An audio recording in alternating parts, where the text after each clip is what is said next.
Hi! That was annoying, but you know what happens. I am going to teach you guys a little trick that I learned in my Photoshop class, and it's going to be how to do a better masking job of your image. What I mean by masking is you're going to take this image that's on the top right here, and it's going to all the background, all the blue behind her is going to be gone, and it's just going to be her on top of this background. It is a trick that I have found makes editing in life easier. You don't have to erase anything. The one thing that you will need to know is that this is a masking technique. So let's say this is a mask right here. If you click into it, it takes you straight into this. This is how we're going to do everything. It is very quick and simple. I also do it for manipulations. So basically all you need to do is say, you can put view. I usually, it's in the background. So what you're going to do, basically what a mask is, let's just explain that first. So when you go down here near like add a new layer, you're going to see this one right here saying add vector mask. You put that on the image that you're going to want to cut out the background of. Now this is just an example because I want to show you a quicker way of doing it, but if I were to go over this image in black, she's going away. But if I go in white, she comes back. So this helps prevent any mistakes. So let's say you accidentally erase something and you can't get it back, because I know with some Photoshops you don't have the option of going edit, step backward like constantly.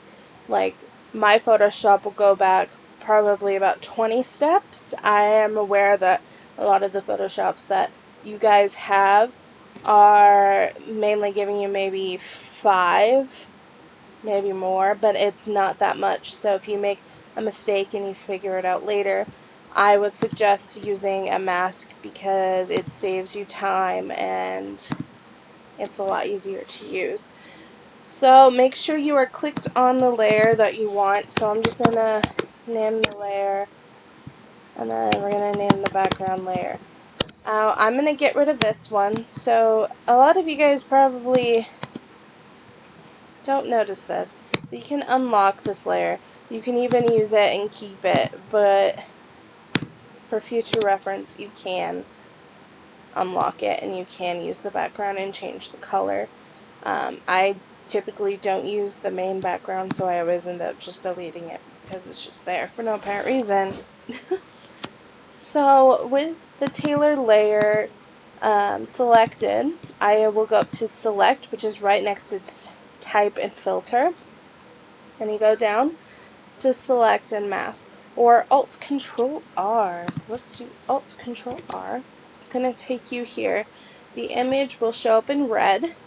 That is the way it's supposed to be. It's going to tell you what part of the image is under the mask and what isn't. You can also change that, and you can do onion,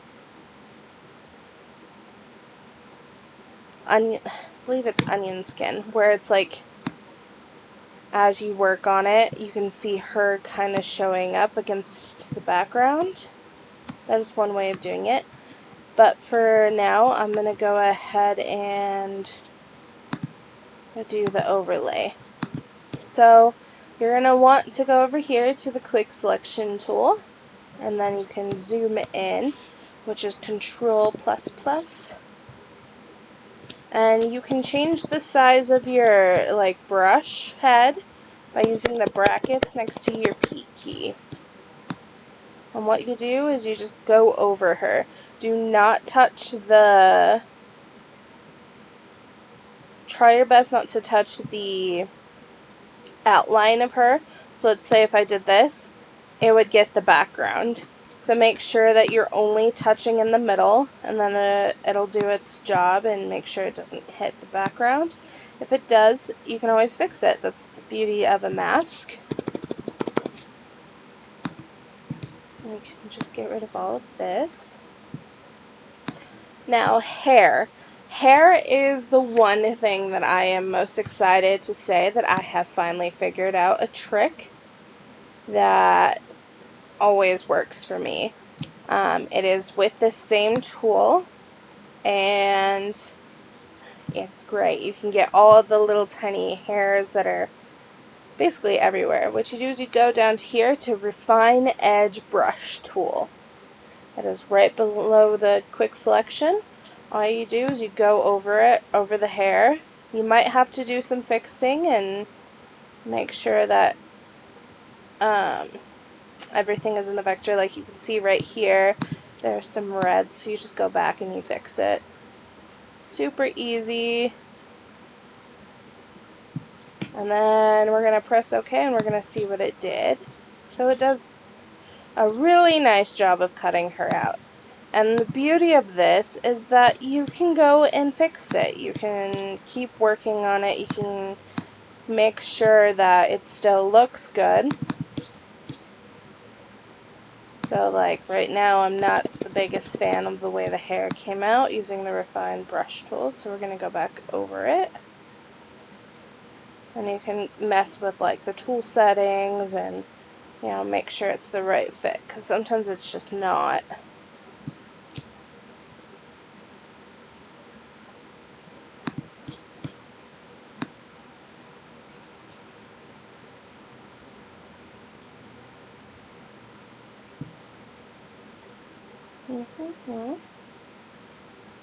So we're just going to leave this for now, just like this.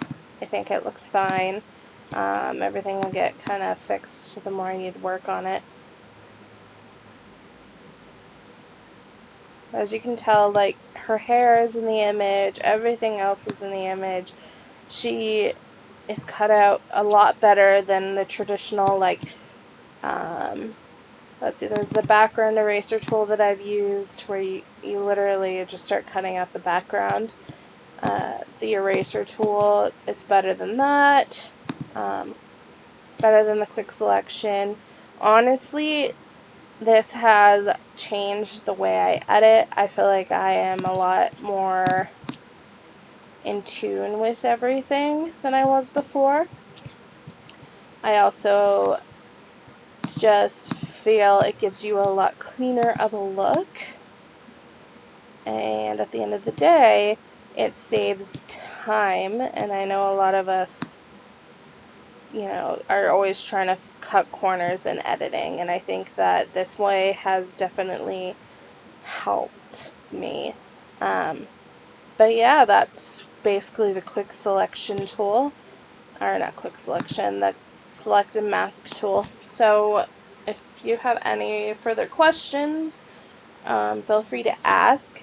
I did have another image kind of selected to show you guys that, you know, for some odd reason I clicked out of it. But I would like to state that images that are, let me see if I can find this one in particular. It was a really good example. Like this one, like if you look around her arm, you can see it very much blends into the background. That is a much harder image to do because it will pick up the background along with the sleeves. So what I would suggest is you can just go in and click the selection on the layers, and you can edit it further from there. But yeah, that is how you use that tool. And in the future, if you need any other quick tips or anything, feel free to ask. This will be the next default for CMPMADES. So I hope you enjoyed this tutorial, and maybe I'll make some more in the future.